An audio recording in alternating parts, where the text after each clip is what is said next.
Hello, and welcome to a brand new episode of the podcast entitled Couch Potatoes Unite! This is a podcast based on a blog of the same name because we have this devilish need to be recognized. We'll keep our souls, though. My name is Kylie, and I love TV. If you feel the same, keep listening and or checking out the blog at couchpotatoesunite.wordpress.com, as you're bound to find some common ground or something you like. For at Couch Potatoes Unite, we're all about the wonders and the unique long-form storytelling of the small screen. CPU! Hopes you've been following releases of brand new episodes of the podcast on Wednesdays, as well as new blog entries on some Tuesdays, and as always, we have several more new episodes on the way. Because the panelists and I live lives behind our podcast, the episodes are published once per week. Subscribe to the blog or the podcast via iTunes, Stitcher Radio, and via Google Play to stay on top of brand new episodes. Episodes already published discuss a variety of shows around the water cooler, including but not limited to Game of Thrones, Stranger Things, Grimm, American Horror Story, How to Get Away with Murder, and the Marvel's Netflix series, including Daredevil, Jessica Jones, Luke Cage, and Iron Fist. Plus, a bevy of new episodes are in the works, including revisits for Gotham, Supernatural, The 100, Once Upon a Time, Doctor Who, Orange is the New Black, The Originals, and the DCTU series panel covering Arrow, Flash, Legends of Tomorrow, and Supergirl, a final visit with our Broadchurch panel to say goodbye to the mystery drama from across the pond. What's more, CPU from time to time goes live. We've appeared at Comedy Outlet Mondays at Dog Story Theater and at Grand Rapids Comic-Con in Grand Rapids, Michigan, while streaming live on Facebook.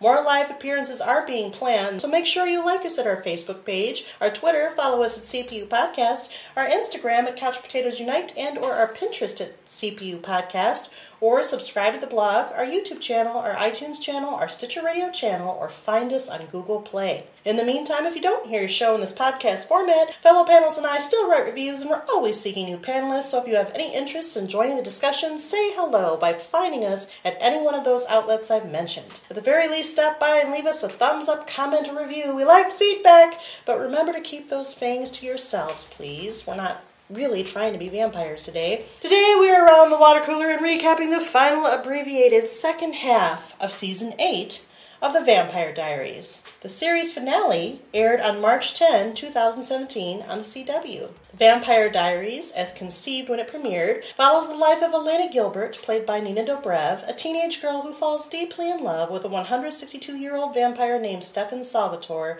played by Paul Wesley. Their relationship becomes increasingly complicated as Stefan's vicious, malevolent, and mysterious older brother, Damon Salvatore, played by Ian Somerhalder, returns with a plan to wreak havoc on the town, seeking revenge against his younger brother for turning him into a vampire against his will. Because Elena resembles their past love, Catherine Pierce, Damon also begins to fall in love with Elena. Elena undergoes many hardships and deaths of close family members and loved ones throughout her high school experience, and her college experience has been up and down, to say the least, as well. For a more detailed plot summary, listen to prior podcast episodes about the Vampire Diaries, or check out our other TVD entries on the blog. If you didn't already know, you can click the floating box at the top right of the header, the picture with the TV watcher, and search for any blog entry or prior podcast episode. Try it. It's both easy and fun. Our further compelled group of Vampire Diaries panelists, down to Jen and Kelsey today, are back around the water cooler to send us off and say goodbye to the long-running show about two brothers and the doppelgangers who love them in a two-part series.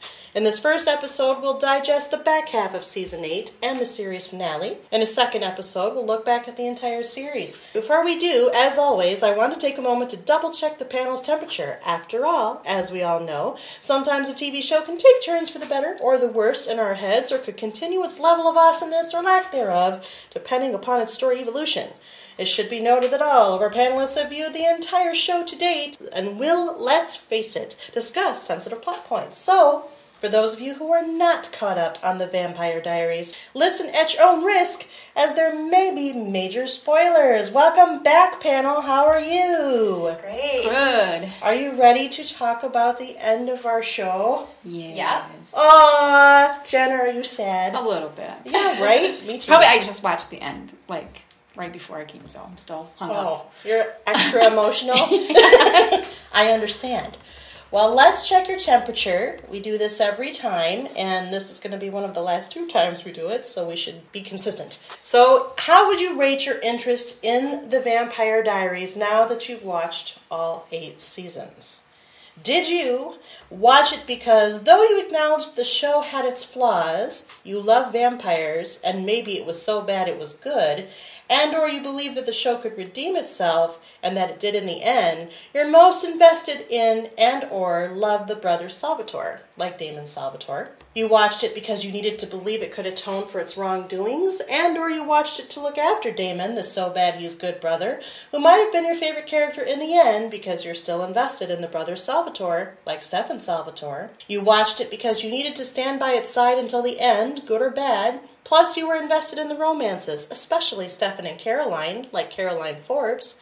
You watched it because, psychically, you knew it would get its groove back, and you needed it to do so, for yourself and for the love you felt for the characters and the romances, especially Bonnie and Enzo, like Bonnie Bennett. You watched it because your biological children watch it, and you wanted to protect them from watching things that might scare them, at least until they're able to learn something from the scary things, like Alaric Saltzman. You watched it because though you have a long history of making really poor choices, you made a good choice when it counted, and are at peace with how it all ended, like Enzo. You watched just the series finale because you needed to see how it all turned out and whether Elena or Catherine would return, and you'd moved past the breakup between the show's two leads long enough to want a good fitting end for the fans, like Elena Gilbert. You don't know why you watched it, it's pretty abnormal, and you prefer to stay as ordinary and as human as you are, but all your friends like it, so you are or have been drawn back in, even when you think you got out.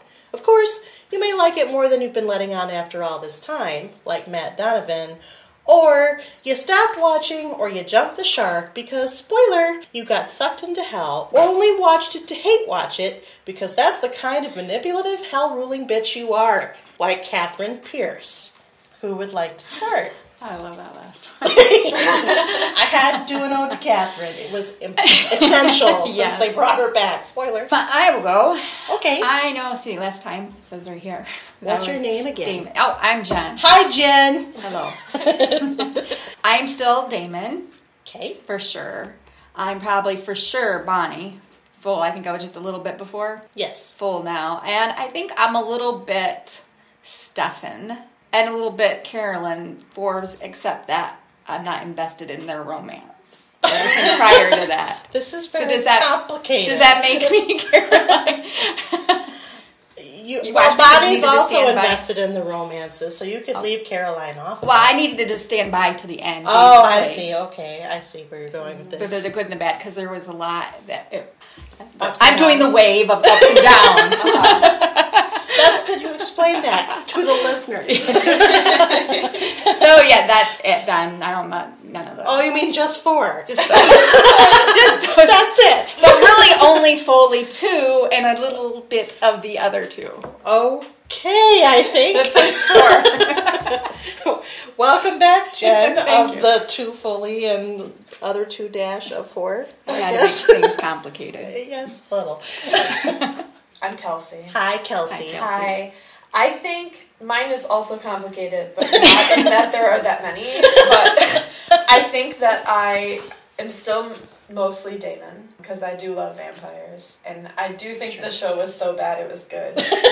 Which is why it also, sometimes I was Catherine. Not because I jumped the shark, but there were episodes I definitely, not maybe full episodes, but scenes that I definitely hate watched. Oh, twist. So, I have to agree with her on that. I'll save it for the looking back, but yes. There were moments when I was like, really? Okay, I guess. That's quite an extreme. Yeah. It's a little bipolar. A little bit. In our character spectrum, definitely. Yep. Well, welcome back, Kelsey. Thank you. And last time I was Damon, Stefan, and Bonnie. I am definitely still Damon. Although I'll probably fluctuate on whether it was so bad or it was good or whatever. I know I wrote these. Stefan, I think I'm definitely much more this time, just because I needed to believe it could atone for its wrongdoings, and I watched it to look after Damon, because, Damon, hello.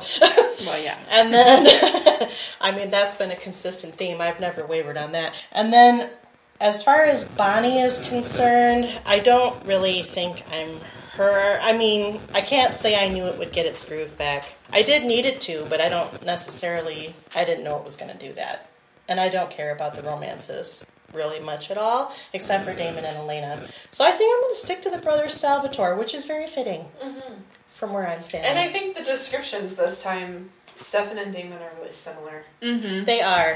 So I did that by design. They're brothers. So you're basically, the same. I'm in the family Salvatore, what can I say? So welcome back, both of you. Thanks. And this is both exciting and sad because we're talking about the end of the show. And then we're going to, of course, do a second part where we look back at the entire show, which should be interesting when you consider all 8 seasons. Mm-hmm. But we're going to focus in right now on the second half of season 8. And this would be everything from the return mid-season in January to March. So what I want to ask you, the $1 million question, how do you think they did in the end? After all of this, after all of our many opinions that we had over the past few episodes of our podcast. I think they had a very nice, neat little bow on at the end. They wrapped it up well. Good or bad? Mostly good. I think there were some things that were slightly cheesy. I watched the end of the last episode, like the montage part of the last episode with my girlfriend in the room who had never seen the show, and I was like trying to explain to her who was alive and who was dead and what was going on, and that made me realize how kind of cheesy that ending montage was a little bit. There's a lot of ghosts in this right now and like people that aren't really there, but overall I felt like they did a pretty good job for where they had gone, how far away they had gone from things that I think we all really cared about, and sort of brought it back to a good ending place. I agree. I think they did it pretty well. And at first I was a little confused. I didn't understand what's happening with the ghosts and all of that. It was a little confusing. And then once I realized, I was like, oh, and I started to cry at different scenes and stuff. But yeah, I thought it was pretty well. I was worried that it wasn't going to be wrapped up nicely. I was like, I was gonna get mad if it wasn't. So, yeah. But I'm pretty pleased with how they ended it. Yeah, I would agree. I mean, yes, it was a little cheesy, but I think for everything that they kind of went through and how far they strayed away in season 7, the fact that they took season 8 and especially this half of season 8 to kind of bring it back and bring it full circle, I actually totally subscribed to the ending, cheesy or not, and I sobbed. I posted it on Facebook that I sobbed pretty uncontrollably. I was like, no! Yeah. But happy, but sad, but, all the things in between. I think that I cried too, and I wish that I would have written more thoughts down when I actually watched it, because I went back and watched it today, and I didn't watch it's really, like, the last 2 episodes are really a 2-part, and I didn't watch the one before, I only watched the final episode today to try to bring my feels back, and I didn't get them. See, that second to last one with Enzo, it was just... I'd never, throughout, when they introduced his character and stuff, not the actor, he's been great, I never really cared for him, but when he and Bonnie started hooking up, I started to like him more, and it just, and then after he died, sadly enough, I really liked his, the character was great, and then that second to last episode was just so freaking sad, I was crying. Yeah, there was a lot of punch to it. So to kind of set up what Jen is talking about, because there's a lot of things. We have actually, this 8 episodes was pretty dense, I'd have to say, for a back half. And maybe that's unsurprising because it's the last season. But Enzo, so Stefan and Damon start the season off as sort of, the perfect duo of vampirism for Cade, who is our universe's devil in this show. But Stefan doesn't just stop there. He gives in to the Ripper, just like Cade always wanted and predicted. And part of him giving in to the Ripper is basically playing whichever side is going to help him win. And the Sirens were back for a moment. And we're all planning to close the gate to hell, or to Cade's psychically... Dimension thing, yeah. Which is hell, I guess, both literally and figuratively. And there's a bell that was created by the Bennett witches, cursed by the Sirens to only be used by a Maxwell ancestor, which includes Matt and Vicky Donovan, because their father's last name is Maxwell. And Stefan sort of takes it upon himself to go, he's going after the bell, but he's also going after Elena, because Cade gives Damon and Stefan the charge of killing each other's girl or giving them 100 souls by whatever the deadline was. Well, Bonnie's keeping the coffin of Elena in a bed and breakfast that she bought. And Stefan manages to compel the realtor, I don't even know how this would work, in the rules of property and vampirism. Yeah, there were a lot of weird loopholes. There was. This was a loophole moment. Yeah, that was one of them. But I was like, okay, is that even... I don't ever remember sort of distant compelling before or distant invitation into a property before. No. Well, on the and show. Is that even... Can a realtor even legally that? purchase somebody's residence back from them without them knowing about it? I don't think And so. At least not in most states. I don't know about Virginia. Maybe in or maybe Virginia, Mystic Falls has special laws because of all of their casualties. I don't know. Maybe. But either way, somehow Stefan gets a hold of the property, gets the realtor to invite him in when he's not even there, and then Bonnie and Enzo are there, and he comes right in and rips Enzo's heart out and kills him completely. Dead. Done. No more vampire Enzo. But Enzo sort of is still there because the trauma causes Bonnie to have a psychic event, not unlike what happened to Cade, which is a parallel that gets drawn. She gave out that scream at the end of that episode. Yes. Because apparently what she also says, which I don't remember or know, that Graham told her she was psychic as well as being a witch. I don't remember that either. I think I remember them saying that she was psychic, but I always thought it was part of the witch thing. I don't know. But I also think it's really funny. This is another one of those weird loophole moments. I also think it's really funny that she was like not very powerful and just starting to get her powers back, and then all of a sudden she's powerful enough to be the most powerful psychic like Kate was and create a whole psychic dimension. Yeah. Yeah, but this is Bonnie's whole way of being on this show. Well, and she's always been, in a way though, in a way to defend it, she's always been a very passionate person when it comes to the people she loves. So maybe it's the power of love that makes her... Cute Huey Lewis. Right, I don't know. Hey, Or did you say boo? No, I said ooh. Oh, ooh. I don't know. So maybe that's what fuels her I think she's realized that's what fuels her magic anyway, based on like that final episode. And I don't know. Yeah, when that happened at first, I was like, really? I mean, I like Bonnie and Enzo, so I'm alright with it. But again, it seemed like another one of those like almost too neat and tidy loophole things. Yeah. I would like to watch the series again and see if they did ever mention her being psychic. I briefly remember her having psychic moments, but I thought that they were more witch-related than just psychic. As did I. I thought they were related. So it was surprising, but the psychicness allowed her to still commune with Enzo's spirit, essentially. He sort of haunted her like a ghost almost, if he could be called that. And so that's kind of driving to where Jen was referring to in the last episode, because he more or less shows up along with all of the other Bennett witches to help her fight back the ringing of the bell, which opens hellfire out onto the landscape with her magic. And it's that love, which also, when she does that, kind of separates their connection. He sacrifices that connection for her, which is incredibly noble.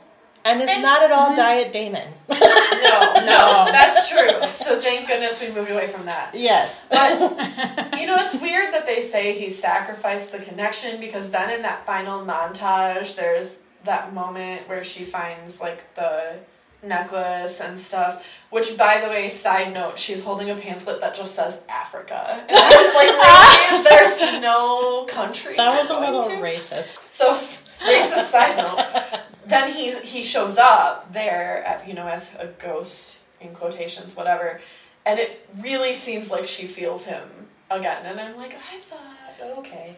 Well, she's not talking to him at that point, and that also happens to, like, Caroline with her mom. Right. Well, and that's what made it so confusing, was they didn't change the appearance of these people and make them, quote, ghostly looking, right. And then people were full-on acknowledging them almost with eye contact, and then they'd fade away. So, like, before the fade-away part, it was like, wait a minute. Yeah. Are they alive again? I forgot. That's why I was confused. It was a little confusing. It was. I think I caught on, though, when they kept repeating the pattern. Yes. Yeah. So it was like, okay, I think all these people are really still dead. Yeah. And they don't see them. Okay, so we kind of really focused on the end, but how do you think about the whole half season? From the start of Stefan and Damon being sort of these vampires harvesting souls through their many feedings for Cade, to getting to that point where they're at the end and doing that montage of real life meets heaven, sort of, if that's what we want to assume we're looking at. I'm scanning all these plot points because so much happened that It's true. This was really, really dense this season. I do think, again, that purchasing of the bed and breakfast was, again, like a weird loophole. Deus Ex Machina much? Oh, yeah, there were a lot of those. I guess that's the word I'm looking for. Mm-hmm. Not loophole. That Latin word. Yeah. So here's a question. So way back, I don't know what season it was when they first mentioned the cure before Elena left. Yes, let's talk about the cure. Wasn't there just one? Yes, there was just one, and I swear they established at that moment that you can't reuse it. Reuse it. Yeah, Right, it yeah. can only be used That's what I once. thought. Because otherwise they would have done it before. That was their plan initially, and then they found out you can't do that. Yet and then everyone was fighting over it. it. Maybe it's because they're related. I don't think so. I think that was a place where they really kind of screwed up. Yeah, I really have to point... Yeah. I thought that the whole time. Like, wait a minute. I thought you're not supposed to reuse the cure. And then not only did they reuse it, but they reuse it again. And then they reuse it again. And then they reuse it again. Mm-hmm. And so then when Elena did finally wake up, because spoilers, she does. Mm-hmm. Right. Is she still a vampire? Or is she a human? Or is she still a human? Then becomes a vampire because Stefan took out her blood and... Or Bonnie that's did right. put She it in was Stefan. a vampire when she went into that coma, right? She was a human. She had been given the cure. She had been given the cure. Yeah. Oh, I thought she had become... No. So she was human. So the whole plan was for... Initially, Damon wanted Bonnie to get Elena's blood to try to inject a cure into Cade, to try to defeat Cade. Which I don't know how that was going to work, but I guess that was their Hail Mary at the time. Stefan showed up and killed Enzo. Bonnie, in retaliation, stuck Stefan with Elena's blood, which then made him human. Mm-hmm. But then from there, they were able to do the same thing, take his blood and put it into Damon. And make Damon human. Right. So when Elena woke up, was she a vampire again, or was she human? I think she was still human, because Stefan would have stayed human. He made that comment about how he was going to grow old and die anyway, so he might as well kill himself. I don't know, it was kind of a weird justification. But he said that, so I think she was still human. And even if we wanted to treat this as like, oh, we discovered that this cure can be reused, they didn't talk about it. No, that was the biggest, I think, Deus Ex Machina.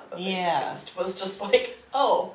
By the way, we were wrong a year ago. It seemed a little too easy a way out. It sure did. It sure did. And I would have been okay with Damon ending up a vampire. Still, it was like staying a vampire. Mm-hmm. Yeah, staying a vampire. I would have too. Yeah. And Elena, we don't know that she wouldn't have become a vampire again just for him. That's true. It just seemed a little weird to me. Was there something specifically you wanted to, or was that it? No, that was it. I was confused because I thought that you couldn't reuse it. Like, it doesn't just go into your bloodstream and you can just now pass it on to whoever you want. So you could be able to cure all. Yeah, you can just keep taking vials of your blood out and syringing them into other people. It doesn't make any cure sense. All the vampires. It doesn't make any sense. I don't know what's happening over on the originals, but they'd have no lines left. They don't have any lines. Yeah. Oh, that show. I haven't watched it yet. I know. Jen! Oh, no. I don't know. I watched the first episode. It's. You gotta keep trying. I know. It's all over the place, I might man. someday, but right now it gets better. Although, segue, I was really happy.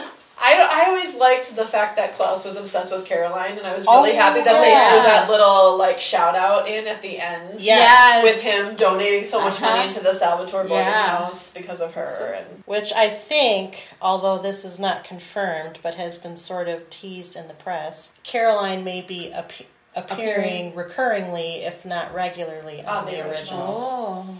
I could see that. I would be interested to see if she ends up with Klaus because of that. Now that Stefan is like... Did they get, just curious, did they get, they're going to have another season in the originals? The originals, they're renewed, yeah. Okay. Because the way it's going, it seems like it's going to be canceled. Oh, no. They're killing off everybody. Oh, no. Oh, Lord. Don't spoil anything. Temporary. Besides, if we know anything about the originals, they just keep coming back. This is true. So I don't know who died, but they probably will come back. Wait, I'm sure. If it's Elijah, I will cry. No! Oh, no. Spoilers for other shows. I was really happy. I'm still focusing a lot on the last episode, but I was really happy that Matt stayed human the whole show. He made it! He made it. Why? Because... Why? You didn't want I don't like that character. I mean, I don't like him either. But the least of... I thought that it would have been easier for them to either kill him or make him eventually turn into something else, and they didn't. And so I felt like they did a good job sticking to their guns on that character. He was consistent. Yes, he was consistent. He did have some specialness in that he was in the genetic line to ring the bell. Yeah. Well, that's true. But they had to add that because the character had no dimension to it. Aww. Poor Matt. What did you think about them? First of all, we find out that Matt's mom and sister are both in hell. Mm-hmm. Mm-hmm. And then they both come back in various ways. The mom at the behest of Catherine and Vicky because, well, she shows up and, well, I guess Catherine did her too. Yeah. So what do you think about that? Bringing those, or bringing back, there were a lot of return characters. Yeah, there was a lot of return. Apart from the montage that just came back. So what did you think about that? Yeah, Jeremy came back too. Jeremy for a split second. Jeremy came back, and then in the end, when Elena is in heaven, she's with her whole family except Jeremy. Yeah! And I was like, did she die before Jeremy? Even though he's younger? And also, side note on that part, she looks the same age that she practically was. So did she... They said they lived happily ever after, but like, was that like a year? Because well, maybe in heaven she goes back to her old exactly. See, but that's what I thought. But then everybody who's there, that's in her family, looks the same age as when they don't died. Return back to their younger self. Yeah, like it's not like they're all 20. Caroline's mom. Why didn't she? That's way too much logic for a 5-minute montage. For a 5-minute montage and for the Vampire Diaries. But it just bothered me. The realism isn't part of it was I was like, I didn't know what was happening at first with that, and then I was like, okay, she's dead and this is supposed to be heaven. But at first the segue was so abrupt and it was not quite made clear yet in the narrative at the very beginning, the voiceover, that I was like, what is happening? And then why isn't she in heaven with Damon if they were epic loves? That's true. Know. We don't see Damon and her together. Damon goes to see Stefan. Right. And she goes to see her family. I mean, maybe they're in the same town. Yeah, it's still they're going to meet up later. Maybe. I don't know. It was just very... No, I agree, but you have to think about the bond between Damon and Stefan. Is probably stronger than Damon and Elena. Because here again, even though the Vampire Diaries was conceivably supposed to be Elena centrally focused, with her departure, it became more about the Salvatore brothers. Yeah, sure. So that I kind of bought. I was okay with their moment. Yeah. I didn't think too bad. This is my side note. I've never understood why people in fandoms ship Sam and Dean so much and not Stefan and Damon, because I was watching it. I'm not okay with any shipping characters of brothers. I mean, it's weird all around. I will give you that. But Damon and Stefan have way better romance chemistry, I think, than Sam and Dean, personally. You do? I do. I don't know. I don't know. It's pretty cool. The way they look, especially in the end, when they're reunited in heaven and Damon's all like, brother. I was like, that's gay. Okay. But I was happy for them. They've been brothers for 200 years. Mm-hmm. And so they've had more time. Yeah. They were able to confront their intimacy issues appropriately. Damon forgave Stefan for siring him. That was a big moment. That was a big moment. So there's a lot more, there's tenderness. Okay. All right. Well, I'm just saying. And really, we should be downplaying the gay thing. I mean, for male-to-male intimacy issues, not gay people in general. Right. Because affection should be okay between two men regardless. That's what I meant to say. Articulately. I know what you meant. Oh, good. Who's moderating a podcast? I don't know. This person. Going back to people coming back, though, I liked Kai coming back. Yes! First of all, this is just my personal opinion, but I still think he's hot, too. Yes. He's such a great actor. And I really like him. He is. He's really good on Supergirl. If you watch Supergirl, another CW show, okay, they keep it all in the family. But he's really charismatic. Every time Kai comes into the picture, he was only there for a couple of episodes, there to make trouble again on Catherine's behalf. Because apparently Catherine gets in good with Cade so well, she's ruling hell in his absence. Catherine, man. I don't know. I'm having a hard time with that. I was like, really? Everyone is so annoyed with her, except for apparently everyone Cade in hell. And Kai. It's weird to me that Kai would work for her. I could see Kai working for her. But not Cade. How did Cade and her get together? Become best buds? What she explains is that she, quote, had him wrapped around her little finger within the first however much time of being there. And then when he came up to Earth, because the ringing of the bell the first time weakened the barrier, that left a vacuum, and she was basically in charge. Basically his proxy, at his behest. So it's like in Supernatural, when Lucifer vacates hell, and then Crowley comes in. Except they weren't quite. Yeah, but I can't. Without the humor, I just can't see it. Yeah, it's barely. Again, it's a stretch. Yeah, it's a stretch. But it somehow made everything end neatly. Yeah. I don't know, I found that to be less of a stretch, just because from what we know of Catherine, she was very good up until that end episode when we saw her get sucked into nothingness, which apparently was the psychic hell, that she could escape or get on top of a lot of things. So that part of it didn't bother me, and it didn't bother me that some of these people would work for her. Kai, I think, is just a sociopath and wants to make trouble, so yeah, I bought that with him. I guess just the fact that he admitted that he was doing her bidding instead of just being like, yeah, I wanted to do this, it seemed weird to me. I think he would have probably just left her out of it and taken credit. Maybe not. I think so too. Well, maybe he was gearing up for that. Once he finally got into the position of coming out of hell, he would have been like, I did this. I'm Kai.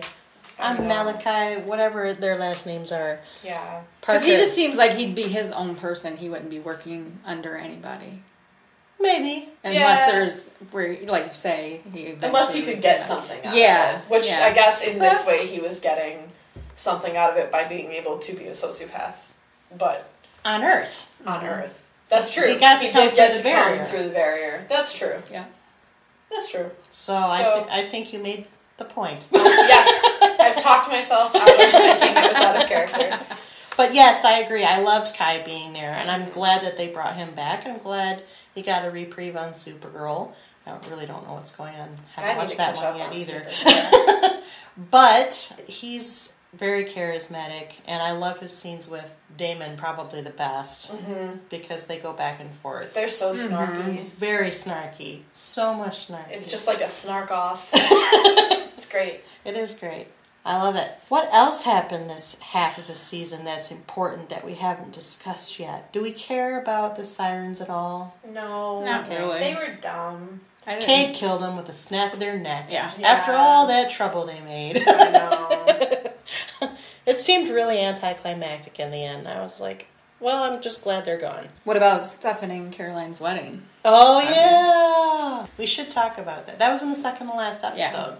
Yeah. So, just to set that one up. Initially, Caroline basically throws Stefan's engagement ring back in his face when he's Ripper Stefan, because she's like, you need to sort yourself out, yo. I'm not dealing with this. But then when he becomes human, she's ready to stand by her man, as it were, except that he doesn't want any part of it because he's deeply within guilt. Totally jealous at that point. I wrote that in the talking points, like how incredibly derivative of the Buffy storyline. I just want to say that. So that happens, and then basically Damon convinces them to get married, although Stefan does do a proposal and does one right by her. The first proposal was so like, but the second proposal was really romantic and heartfelt because he came to his senses, basically.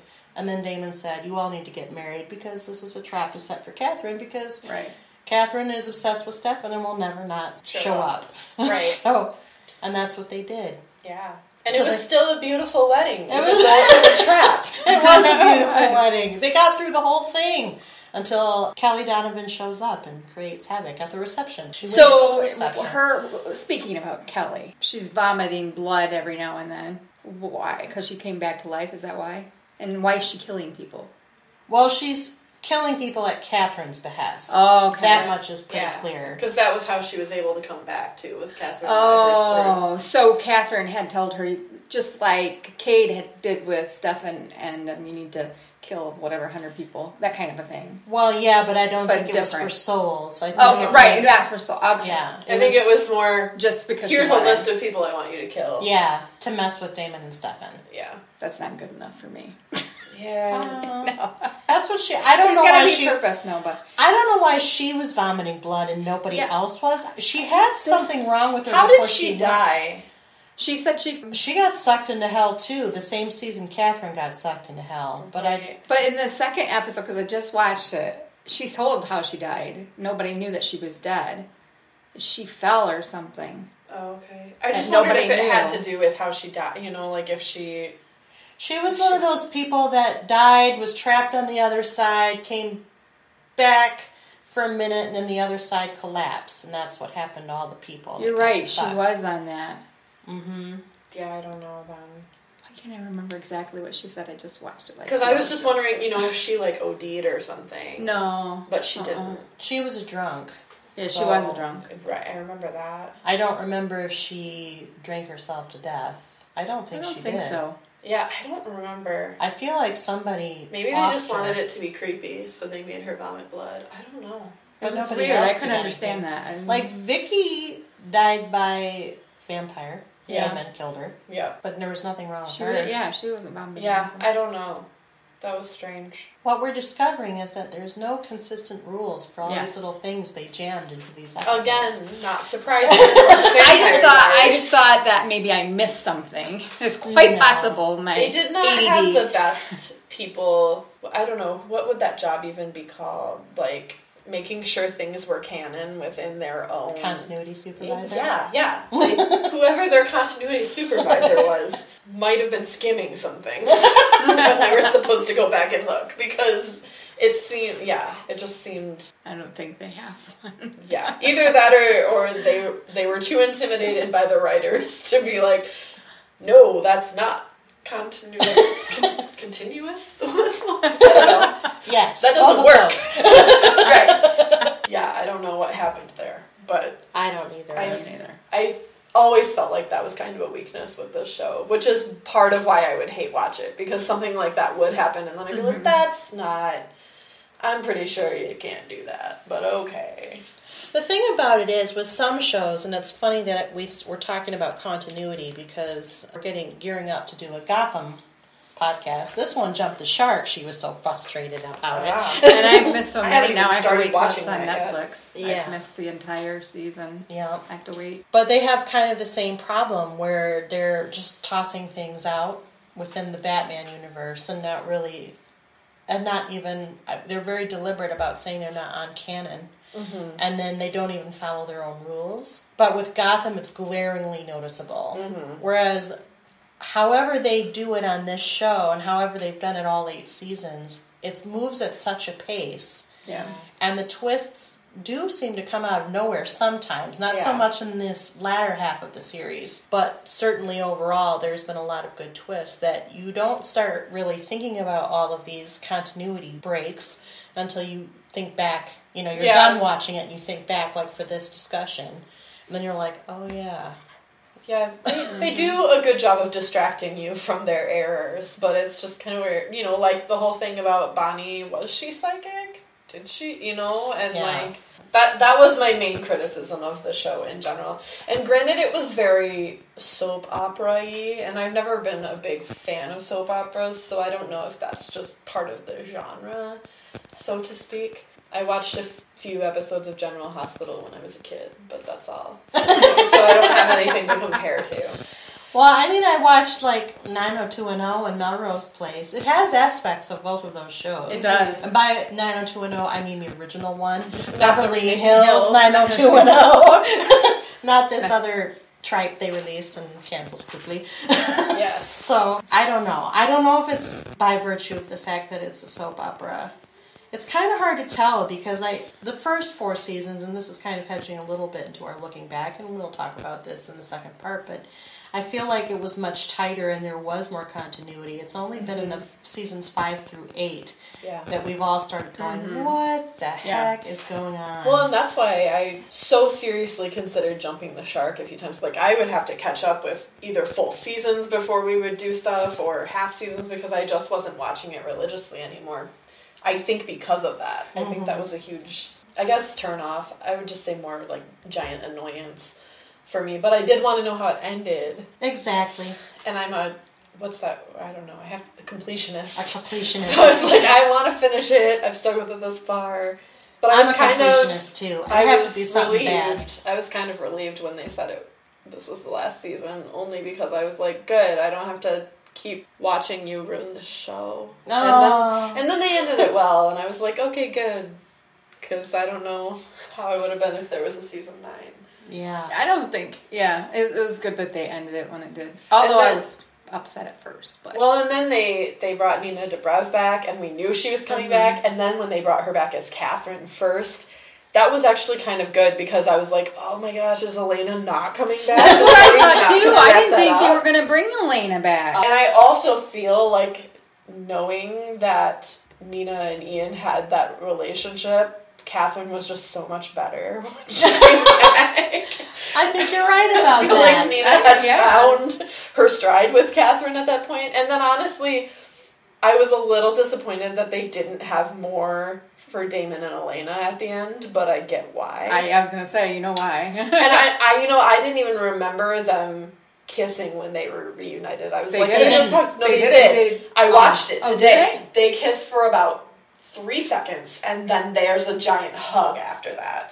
Yeah, and it's just them pressing their faces together. That's it. It's not an epic kiss like you want. It's certainly not a memorable one because I don't even remember the 3 seconds. See, I didn't remember it either. I watched it again today because I was watching it, and my girlfriend was there, and I was like, watch this. Their epic loves being reunited, and watch how terrible this is. Because that was my big criticism of it the first time I watched it. And I was like, all right, they did kiss, I guess, but it wasn't great. And then they weren't together in heaven at the end, and they didn't really have any dialogue together. They had no dialogue. They didn't. No, it was all montage, soundtracked over, and Catherine and him had more. They did, yeah. Which is why I think she had a lot more fun doing that. Maybe she said, I will only come back. Maybe that was in her terms for the contract.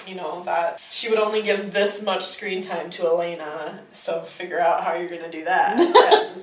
And I'm sorry, but... So she obviously cut her hair in real life. Yeah. Because that was a badass wig. That was horrible. The whole time, I'm like... She looks so weird. What is wrong? It was the hair. It was just blah. And then at the end, you see her now. It's obvious. That it's so obvious. Bob. Yeah, but she looked really cute like that. Yeah, that was a good cut for her. Yes, it was. Good.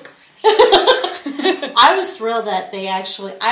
Even though Catherine has some love and some hate among this fandom, I've always enjoyed Catherine. I liked the fact that it gave Nina.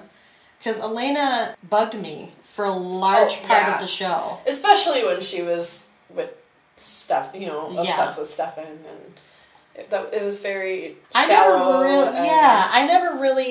liked her in the first season, but I never really enjoyed her fully until she became a vampire. Mm-hmm. Yes. That's when I started to like Elena, but I always liked Catherine because she added so much spark and engine to the story, both from being doppelganger to Elena, but also because she was the sire for the two boys. Yeah. Clearly obsessed with them, and that's one of the aspects that I love about most vampire stories is how they explore the unhealthy relationship between the sire and the sired. Yes. And this show was no exception to that, and I loved how they played with that for so long, and I felt when the character of Catherine finally went away, and she went away before Elena did. Elena was on for a whole other season before Nina left. That there was a hole they needed to fill, which they partially filled with Kai.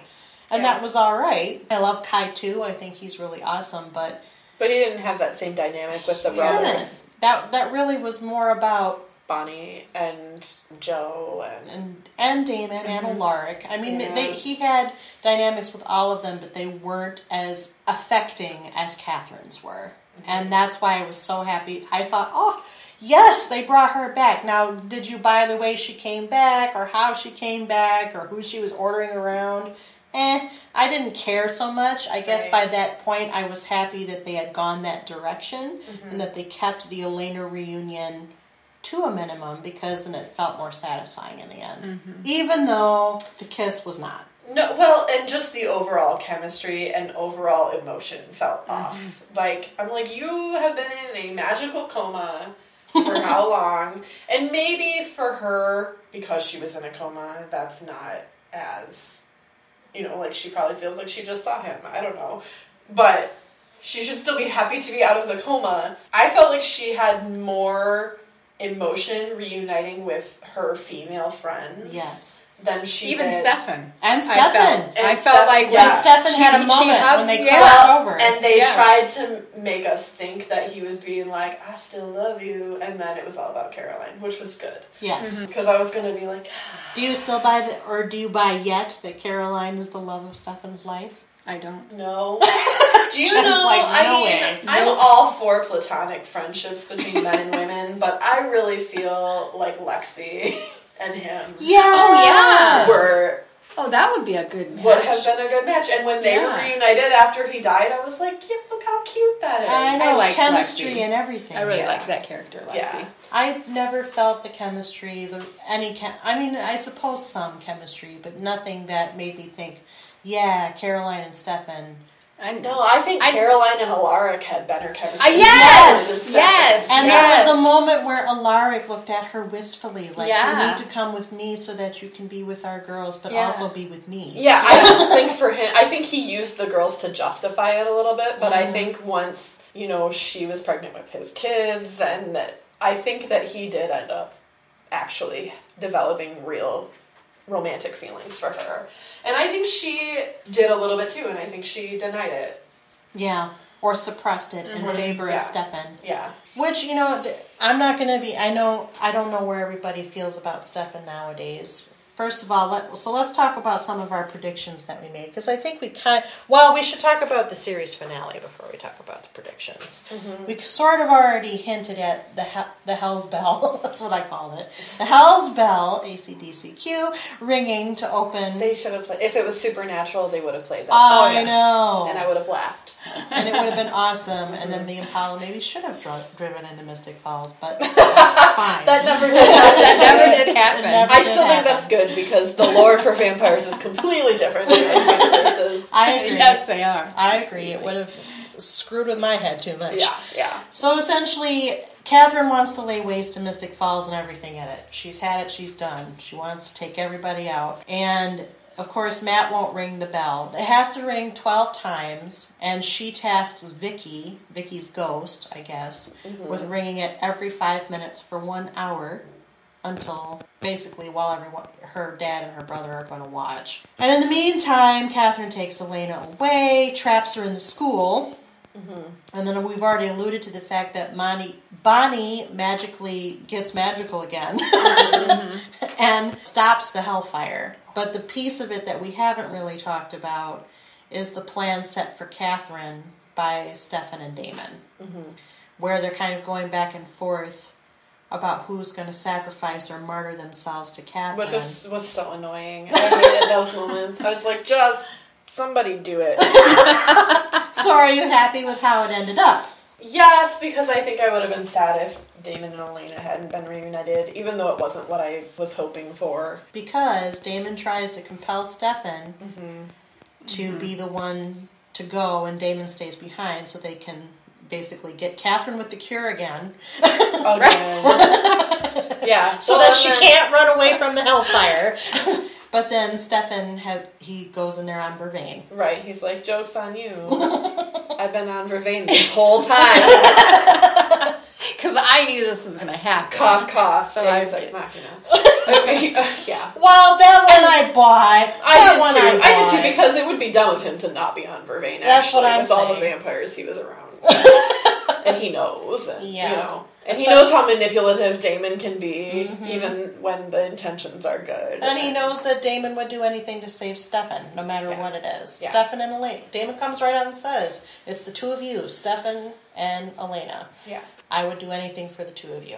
Yeah. The rest of them, Although maybe because their chemistry wasn't so great, like if Damon had died and Elena came back and found out he was dead, she could have done a whole like sobbing montage, and then they could have been reunited in heaven, and that might have been better. I don't know, because it was just, I wasn't feeling that moment the way I always did before.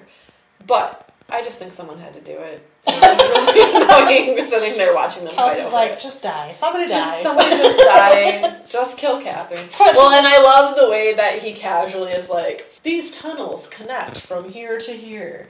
Again. That's how true. Convenient. We've been in the armory for, 3 seasons now? And this is the first time we mentioned this. Yeah. Again. That's true. So convenient. Good job, writers. Yeah. By which I mean now. Yeah. What did you think? Yeah. That good. Pretty similar. No, I'm trying to think. Who ended up actually dying? Stefan. I know it was Stefan. I mean, Damon did eventually. Yeah. And he ended up in heaven. But yeah, I'm kind of like with Kelsey. If it had been Damon, I probably would have been really sad. More sad, I would have guess. cried more. Yeah. Yeah. It had to be Stefan for me, too. If Damon had died, I would have been like, this show sucks. Yeah. Also because Damon. Also, that's why I wanted to mention this, because I predicted that he would die, just not that way. That Stefan would die? That Stefan would You die. did? Yeah. So I'm going to halfway pat myself on the back with a Small finger. Small pat. I thought Bonnie would sacrifice herself. She did not do that. She sort of did, but she survived. She sacrificed her connection with Enzo. Oh, no, Enzo sacrificed their connection. Enzo sacrificed it. So why does her nose bleed when she uses magic? Because it's so powerful? Yeah, I think, because it takes a toll on her body. That's been consistent. You know, it has been, and I've always wondered why, if that's why. I think because so she's getting aneurysms every time. I'm not sure. Essentially. I think so. But that one Maybe that's why her character gets so stupid. Maybe. It could be. No, she was stupid from the jump. I know. She was from the very beginning. Sorry. So, I never liked Bonnie. When I help it. was watching the show, the finale with my girlfriend, and I was like, watch, she's going to be reunited with her epic love. And then she was reunited with Bonnie first. And she goes, oh, is that her love? And I was like, no, but that might have made her character better. I don't know. Maybe we could have used some lesbians on this show. There wasn't any? There was. Who was? There seems like There there was was. 2 in the... Did they die? They did die. Yeah, that happens Lesbians a lot. always die.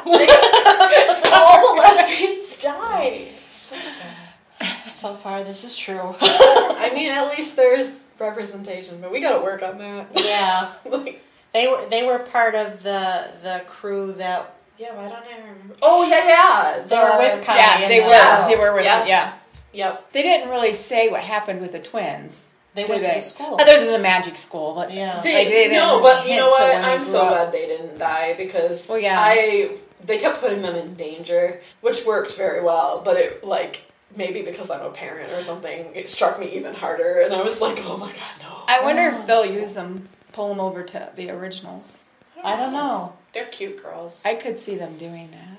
Which is another reason why I think they did the montage the way that they did. Mm-hmm. I think because we have this other show in the same universe. Yeah. They were trying to close the door on every character they could, but they left Caroline open because her relationship with Klaus has long been established. Oh, yeah. Well, and if they bring Caroline, then they might at least hint at the twins. I don't know if they'll actually bring them on. Because I think she still cares for them. I think she co-parents with Alaric. Alaric's already been over on the originals. Has he? Mm-hmm. Oops. Spoiler. Yes. Jen! For a little bit. How do we feel about Bonnie? The cure for Elena's coma was Bonnie finding her magic again and undoing Kai's.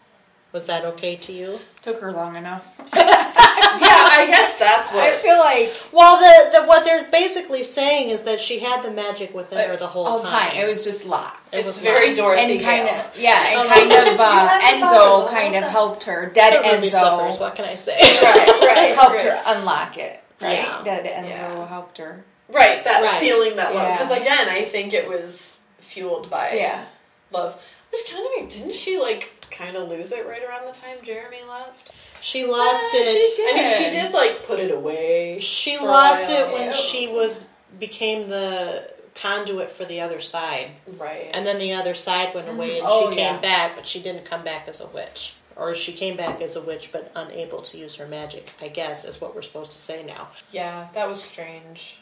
Her whole plot line is just... It's all over the place. Yeah. So, in fairness to Kat Graham, it's not her fault. I don't think so. I think the she's a great writers. actress. I just think it's that character. Yeah, they've really done her no favors. And I kept saying before, and I'm happy she ended up alive and that apparently she's going to Africa. Shakes my head. So racist. Were there any white witches on this show? Why were all the witches black? I don't know. You know what? A lot of them on the originals are too. I know. It's the That's universe. so weird. I never realized. I did you said because every time they introduced an African American character on the show, Davina's a witch. Yeah, she's white. She's probably the only one. Yeah, though. Yeah, every time they would introduce a black person on the show, I'd be like, I bet they're a witch, and then they usually were. I think there was one I was wrong about. And then even with Cade, I mean, he's psychic, but still. Well, the Parkers, Kai, the Gemini Coven, they were that's all true. witches. That's true. The Gemini Coven. And the twins are... I think it was up until that point, though. Yeah. Until they introduced the Gemini Coven, I was like, all right, well... Well, here's my explanation. You can buy it or not. But that's how I suspended disbelief was that most of the witches we met were descendants of the Bennett line. Right. And on the originals, we do meet witches of all races. Yeah. Because we do. The originals themselves, Esther is a witch. They are all witches except for the fact that their vampire-ness trumps that. Mm-hmm. So for the time, for example, when Cole is not a vampire, he's a witch. He can use magic. Right. But when he goes back to being a vampire, he can't be a witch anymore. Right. So I don't think it's quite that stark. It just seemed like, especially until they introduced the Gemini Coven. Yeah. That might have been a looking back point. But it was really glaringly obvious. And then a lot of them were also evil, and it was like, oh, so we kill all the lesbians, and all the people are bad, and I mean, I'm not going to say that it didn't have problems, but I think that at least has an explanation. Okay, well, good. Yes. I'm glad they fixed that then. Yeah, and I don't know if I've said a lot about the montage myself. I thought it was a little hokey. Yeah.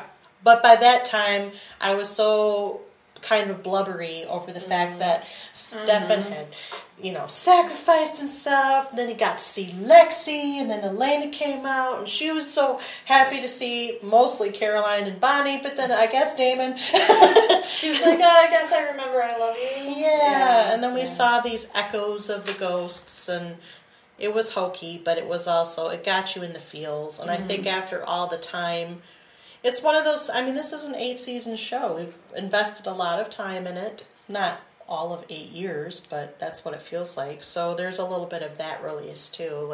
Okay, it's ending. Not that it would have been good if it kept going. No, I think, I don't know, I know you guys are sad, but I'm like happy that it's done because it ended relieved? okay. Are you relieved? I'm relieved, Okay. yes. It ended okay, so I don't have to worry about it anymore. And I don't have to worry about it anymore. I don't have to sit there watching going, oh, what are they doing to this show? No, I was upset at first.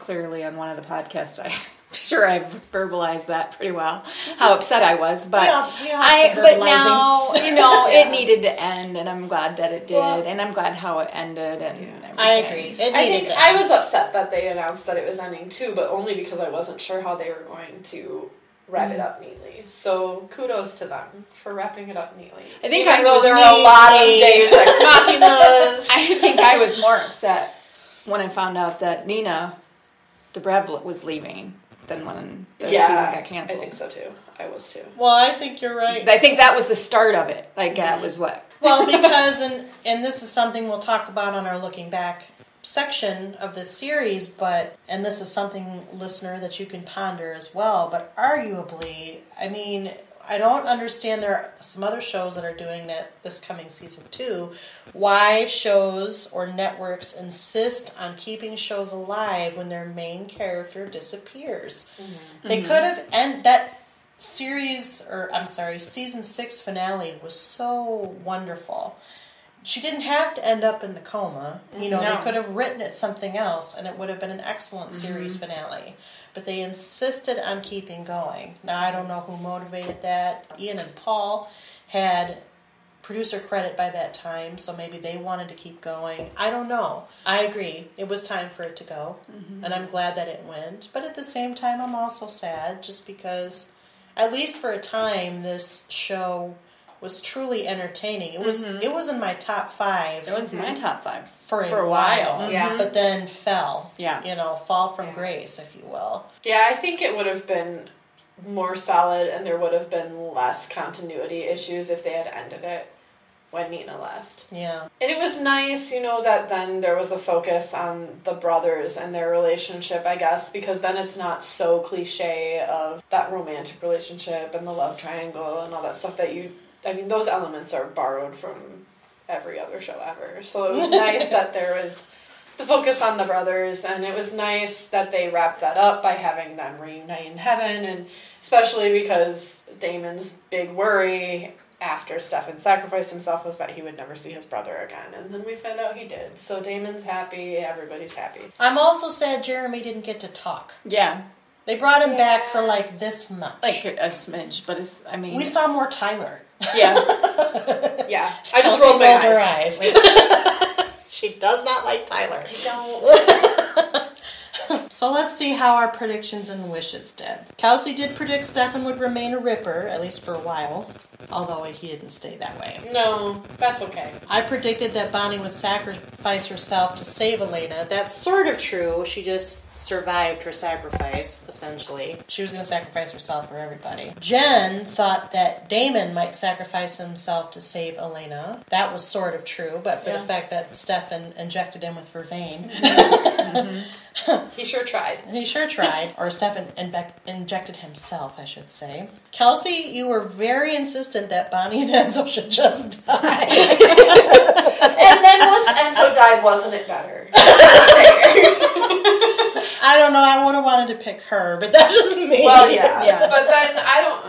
But Enzo was so much more romantic. He was. Even after death. I think his character got better after he died. See, I do too. I did start to like him more. I didn't like him when he, like I said, I didn't like him when he was first introduced. No, I think he evolved, and I gradually liked him more and more and more. I still maintain that the actor's, first of all, very handsome and kind of Johnny Depp-ish before Johnny Depp became whatever he is right now. That's another podcast. Jack Sparrow. Jack Sparrow ad nauseum.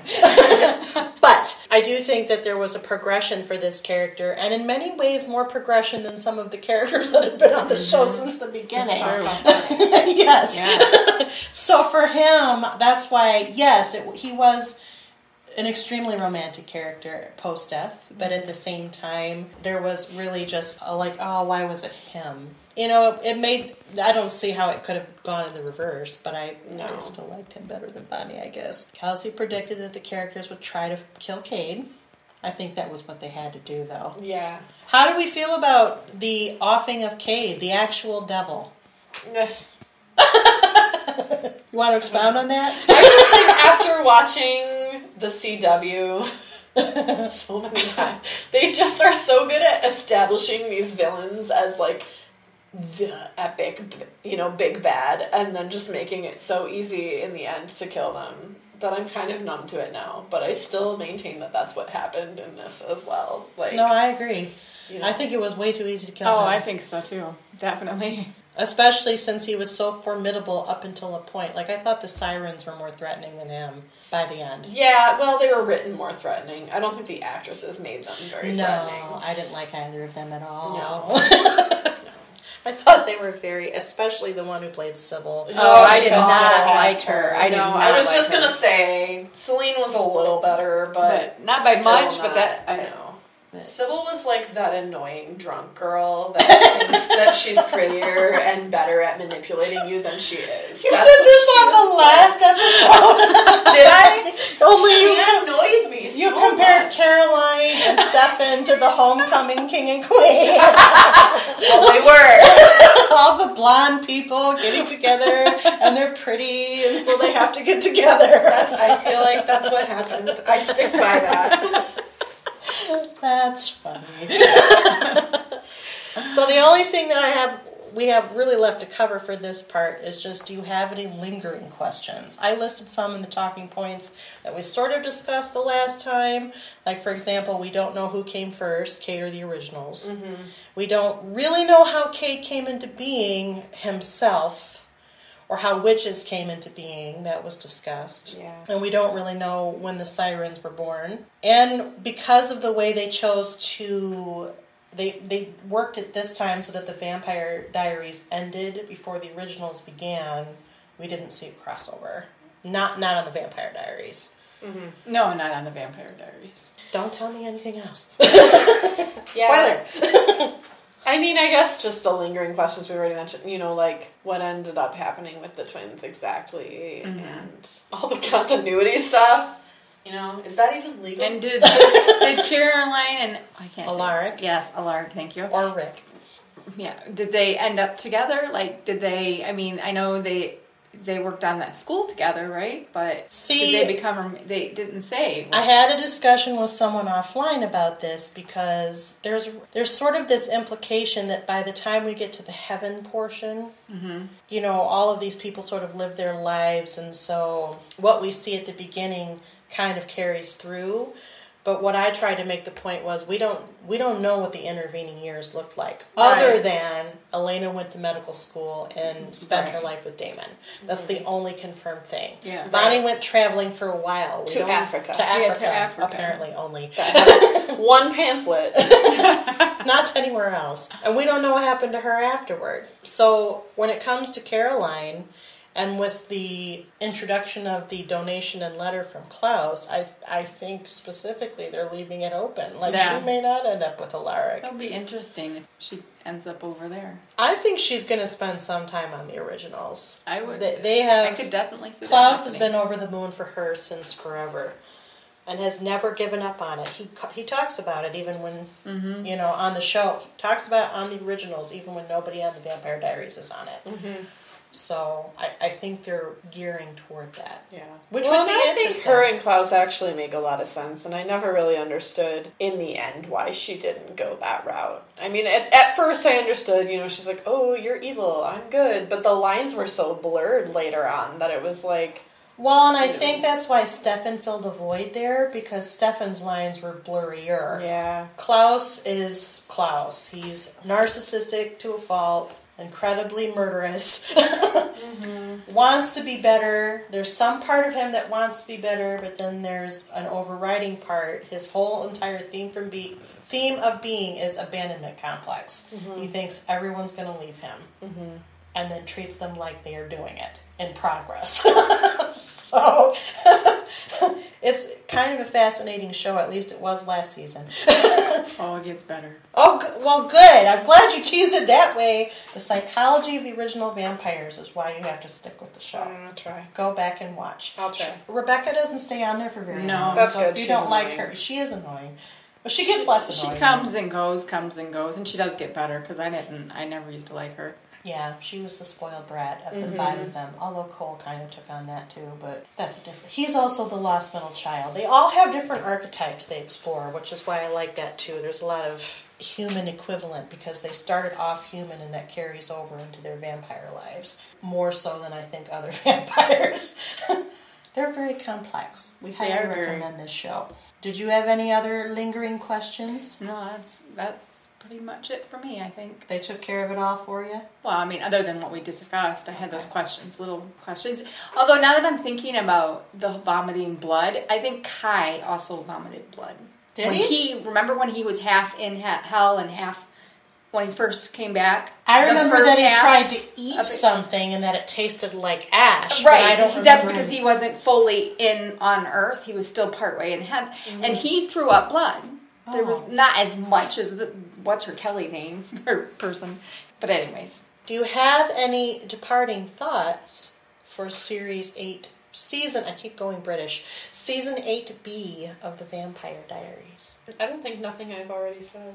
Well, we're not going to stop here because this is one of our goodbye series. We're going to do a second part to our Vampire Diaries goodbye, which will involve looking back at the whole show. We kind of started doing it in this talk, but it will go a little bit deeper, looking back at all 8 seasons, particularly since we haven't been covering it on the podcast since the beginning, which is partially why we want to do that. Plus, it's been on so long that we have to give deference where deference is due, continuity errors aside. But for right now, what I'd like to do is thank Kelsey and Jen for returning to the water cooler to discuss the Vampire Diaries. What I'm going to do at this point is read our little button statement, which, if you've heard the podcast, goes like this. CPU is produced by Backpacker Productions, run by yours truly, the Chief Couch Potato, and hails from Grand Rapids, Michigan. Please, if you like what you hear, would you take the time to rate us or review us on iTunes, Stitcher Radio, or Google Play? That means assign some stars, preferably on the higher side, or comment on YouTube.